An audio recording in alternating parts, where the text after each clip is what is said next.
ಆನೆ ಕಂಡ್ರೆ ಎಲ್ಲರಿಗೂ ಇಷ್ಟ. ಝೂನಲ್ಲಿ ನೋಡಿ, ಸಫಾರಿಯಲ್ಲಿ ಸವಾರಿ ಮಾಡಿ ಖುಷಿ ಪಡ್ತಾರೆ. ಆದರೆ ಯಾರು ಆನೆಯನ್ನ ಸಾಕೋಕೆ ಇಷ್ಟಪಡಲ್ಲ. ಅದನ್ನ ಸಾಕೋದು ಅಷ್ಟು ಸುಲಭದ ಮಾತು ಅಲ್ಲ ಬಿಡಿ.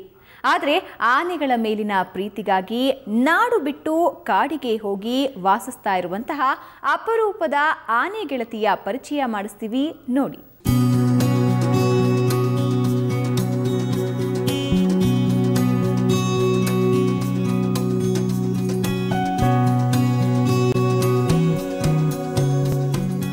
ಇದು ಕೊಡಗು ಜಿಲ್ಲೆಯ ಕುಶಾಲನಗರದ ರಸ್ತೆ. ಇಲ್ಲಿ ದುಬಾರಿ ಅರಣ್ಯ ಎಲ್ಲರಿಗೂ ಗೊತ್ತು.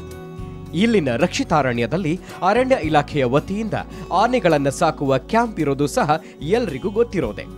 ಆದರೆ ಈ ರಕ್ಷಿತಾರಣ್ಯದ ಒಳಗೆ ಒಂದು ಆನೆ ಮನೆ ಇದೆ. ಆನೆಗಳ ಮೇಲಿನ ಪ್ರೀತಿಗಾಗಿ ಅಲ್ಲಿಯೇ ಮನೆ ಮಾಡಿಕೊಂಡು ಆನೆಗಳ ಜೊತೆಯೇ ಬದುಕುತ್ತಿರುವ ಅಪರೂಪದ ವ್ಯಕ್ತಿ ಎಲ್ಲಿದ್ದಾರೆ.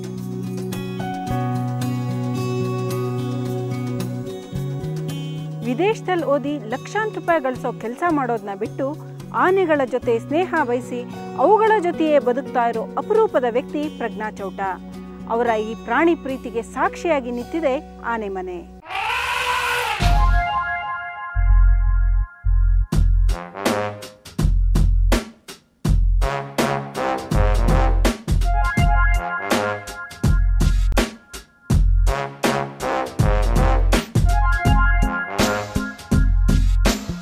ಆನೆ ಅಂದರೆ ಈಕೆಗೆ ಅದೇನೋ ಪ್ರೀತಿ. ಅವುಗಳಿಗೂ ಅಷ್ಟೇ ಈಕೆಯೊಂದಿಗೆ ಸದಾ ಆಟವಾಡುವ ಬಯಕೆ. ಈಕೆ ಆನೆಗಳ ಕಣ್ಣನ್ನೇ ನೋಡುತ್ತಾ ಮಾತನಾಡುತ್ತಿದ್ದರೆ ಅವು ಅದೇನೋ ಅರ್ಥವಾದಂತೆ ಸ್ಪಂದಿಸುವುದನ್ನ ನೋಡ್ತಿದ್ರೆ ಎಂಥವರಿಗಾದರೂ ಅರೆ ಕ್ಷಣ ಹೊಟ್ಟೆ ಕಿಚ್ಚಾಗುತ್ತೆ. ಈಕೆ ಪ್ರಜ್ಞಾ ಚೌಟ, ಖ್ಯಾತ ಕಲಾ ವಿಮರ್ಶಕ ಡಿ.ಕೆ. ಚೌಟ ಅವರ ಮಗಳು. ಈಕೆ ಓದಿದ್ದು ಆಂಥ್ರೋಪಾಲಜಿ ಅರ್ಥಾತ್ ಮಾನವಶಾಸ್ತ್ರ. ಆದರೆ ಪ್ರೀತಿ ಹುಟ್ಟಿದ್ದು ಮಾತ್ರ ಆನೆಗಳ ಮೇಲೆ.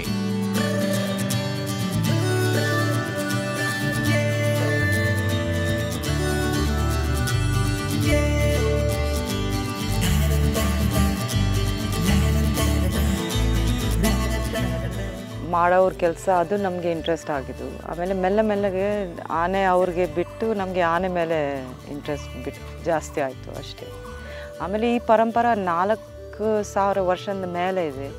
ಅದು ಯಾಕೆ ಈಗ ಈ ಕಾಲಲ್ಲಿ ಯಾರು ನಿಗ್ಲೆಕ್ಟ್ ಮಾಡ್ತಾರೆ, ಯಾಕೆ ಅವರಿಗೆ ಅಷ್ಟು ಅನುಭವ ಕೊಡಲ್ಲ. ಅದಕ್ಕೆ ನಮ್ಮದು ಇಂಟ್ರೆಸ್ಟ್ ಜಾಸ್ತಿ ಅದ್ರ ಮೇಲೆ ಹಿಂದೆ ಹೋಗಲಿಕ್ಕೆ. ಯಾಕೆ ಇದು ಒಂಥರ ಆರ್ಕಿಯಾಲಜಿ ಥರ ಆಗಿದ್ದು. ಕೆಲವು ಸಿಕ್ಕಲ್ಲ, ಮೊದಲು ಅವರು ಎಲ್ಲ ಕೆಡ್ಡವರು ಇಲ್ಲ, ಈಗ ಮಾಡಿದವರು ಕೆಲವು ಇದ್ದಾರೆ. ಈಗ ಬರೀ ಅವ್ರು ನೋಡಿದ್ದು ಕೇಳಿದ್ದು ಕತೆ. ಈಗ ಅಷ್ಟೇ ನಾವು ಶುರು ಮಾಡುವಾಗ ಅಷ್ಟು ಸುಮಾರು ಜನ ಇತ್ತು. ಅದು ಹಳೆಯವ್ರನ್ನೂ ಮಾತಾಡಿ ಅದನ್ನು ಇದು ಯಂಗ್ಸ್ಟರ್ಸ್ ಜೊತೆ ಸೇರಿ ಅದು ಕೆಲಸ ನೋಡಬೇಕು. ಆಮೇಲೆ ಆನೆ ಮೇಲೆ ಎಲ್ಲರಿಗೆ ಆನೆ ಹೇಳಿದರೆ ಬರೀ ತೋಟ ಪಕ್ಕದಿದ್ದರೆ ಅವರಿಗೆ ಇಷ್ಟಪಟ್ಟಿಲ್ಲ. ಇದ್ರದ್ದು ಈ ದೇಶದಲ್ಲಿ ಆನೆ ಮೇಲೆ ತುಂಬ ಅಭಿಮಾನ ಉಂಟು ಹೇಳ್ಬೋದು.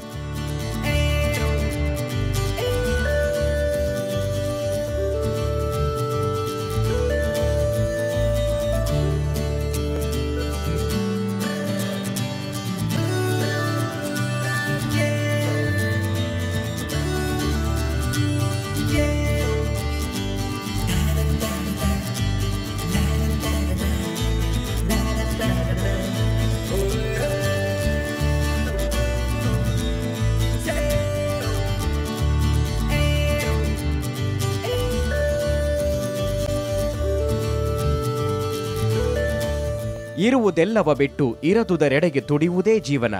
ಈ ಮಾತು ಪ್ರಜ್ಞಾ ಚೌಟ ಅವರ ಜೀವನಕ್ಕೆ ಹೆಚ್ಚು ಅನ್ವಯವಾಗುತ್ತೆ. ಲಂಡನ್ ಯೂನಿವರ್ಸಿಟಿಯಲ್ಲಿ ಆಂಥ್ರೋಪಾಲಜಿ ಓದಿದ ಪ್ರಜ್ಞಾ ಫ್ರೆಂಚ್ ಸಿನಿಮಾ ನಿರ್ದೇಶಕ ಫಿಲಿಪ್ ಗಾಟಿಯರ್ನ ಕೈ ಹಿಡಿದ್ರು.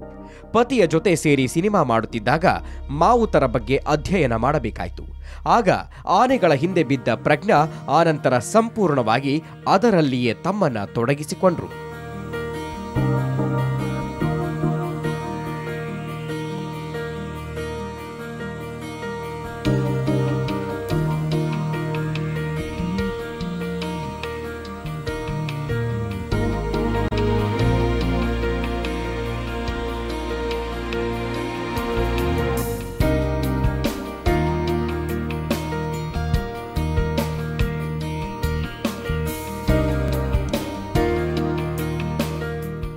ಒಂದು ರಿಸರ್ಚ್ ಮಾಡ್ತಾ ಇದ್ದು ನಮ್ಮ ಹಸ್ಬೆಂಡ್ ಫಸ್ಟ್ ಫೀಚರ್ ಫಿಲ್ಮ್ಗೆ. ಅದು ಮಾಡುವಾಗ ನಾವು ಪುಸ್ತಕದಲ್ಲಿ ನೋಡಿದ್ದು ನಮ್ಗೆ ಹೇಳಿದ ಅದು ಇದರಲ್ಲಿ ಅಷ್ಟು ಫೀಲಿಂಗ್ ಬರಲ್ಲ. ನಾವು ಅಲ್ಲಿ ಹೋಗಿ ನಾವೇ ಸೇರಿ ನೋಡಬೇಕು ಹೆಂಗೆ ಕೆಲಸ ಮಾಡ್ತಾರೆ. ಅದಕ್ಕೆ ನಾವು ಮೊದಲು ವಾಯ್ನಾಡು ಹೋಗಿದ್ದು, ಮುತ್ತಂಗ ಕ್ಯಾಂಪಲ್ಲಿ ಶುರು ಮಾಡಿದ್ದು. ಅಲ್ಲಿ ಜೈನ್ ಕುರುಬರೇ ಇದ್ದಾರೆ, ಇವರು ಜೈನ್ ಕುರುಬರ ಅವರು. ಅಲ್ಲಿ ಪಳಗಿಸಿ ಬೇರೆ ಕಡೆ ಎಲ್ಲ ಕಡೆ ಹೋಗಿದ್ದು, ಬಿಹಾರ, ಅಸ್ಸಾಂ ನೋಡೋಕ್ಕೆ, ಕೇರಳಲ್ಲಿ ಹೆಂಗೆ ಮಾಡೋದು, ತಮಿಳ್ನಾಡು ಹೆಂಗೆ ಮಾಡೋದು. ಆಮೇಲೆ ಒಂದು ದಿವಸ ನಾವು ಕಲ್ಲಲ್ಲಿ ಹೋಗುವಾಗ ಒಂದು ಹುಡುಗ ಆನೆ ತೊಳೆಯುವಾಗ ನಾವು ನೋಡಿ, ನಾವು ಯಾವುದು ಆಲೋಚನೆ ಬಿಟ್ಟು, ಎಲ್ಲ ಆಲೋಚನೆ ಬಿಟ್ಟು ನಾವು ಪ್ಯಾಂಟ್ ಮೇಲೆ ಹಾಕಿ ಅವನ ಜೊತೆ ಇದು ತೊಳೆಯೋಕ್ಕೆ ಸೇರಿದ್ದು. ಆಮೇಲೆ ನಾವು ಅನಿಸಿದ್ದು ಈ ಥರ ನಮಗೆ ಜೀವನ ಹೆಂಗೆ ಬಂತು ಅಷ್ಟೇ. ಅದು ಕೆಲವು ಸರಿ ಬೆಳಕು ಬರ್ತದೆ, ಅದು ಯಾರಿಗೆ ಹೇಳಲ್ಲ ಯಾವ ಟೈಮಲ್ಲಿ ಬರ್ತದೆ ಅಷ್ಟೇ. ಅಪ್ಪ ಡಿ.ಕೆ. ಚೌಟ ಖ್ಯಾತ ಕಲಾ ನಿರ್ದೇಶಕ, ಅಣ್ಣ ಸಂದೀಪ್ ಚೌಟ ಬಾಲಿವುಡ್ನ ಹೆಸರಾಂತ ಸಂಗೀತ ನಿರ್ದೇಶಕ. ಆದರೆ ಪ್ರಜ್ಞಾ ಮಾತ್ರ ಗಜರಾಜನ ಹಿಂದೆ ಬಿದ್ದರು.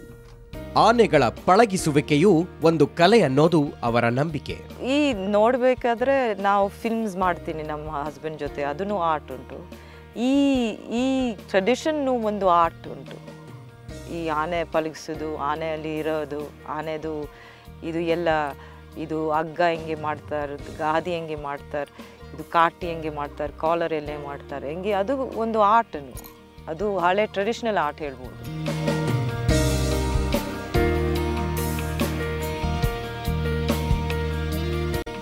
ಆನೆಗಳ ಸಾಕುವಿಕೆ, ಅದನ್ನ ಪಳಗಿಸುವ ಕಲೆಯ ಬಗ್ಗೆ ಅಪಾರ ಆಸಕ್ತಿ ಹೊಂದಿದ ಪ್ರಜ್ಞಾ ತಾವೇ ಆನೆ ಸಾಕುವುದಕ್ಕೆ ರೆಡಿಯಾಗಿ ಬಿಟ್ರು.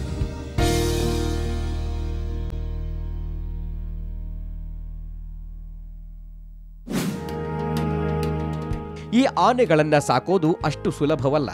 ಕಾಡಿನಿಂದ ಬರುವ ಆನೆಗಳು ಕೆಲವೊಮ್ಮೆ ತಮ್ಮ ಬಾಯ್ ಫ್ರೆಂಡ್ ಅರ್ಥಾತ್ ಕಾಡಾನೆಗಳನ್ನ ಜೊತೆಗೆ ಕರೆತರುತ್ತವೆ. ಹಿಂಡು ಆನೆಗಳು ಮನೆಯ ಮುಂದೆ ನಿಂತಿದ್ರೆ ದೂರ ಓಡಿ ಹೋಗಲು ಸಾಧ್ಯವಿಲ್ಲದೆ ನಡುಗುತ್ತಾ ನಿಂತ ನಿದರ್ಶನಗಳಿವೆ.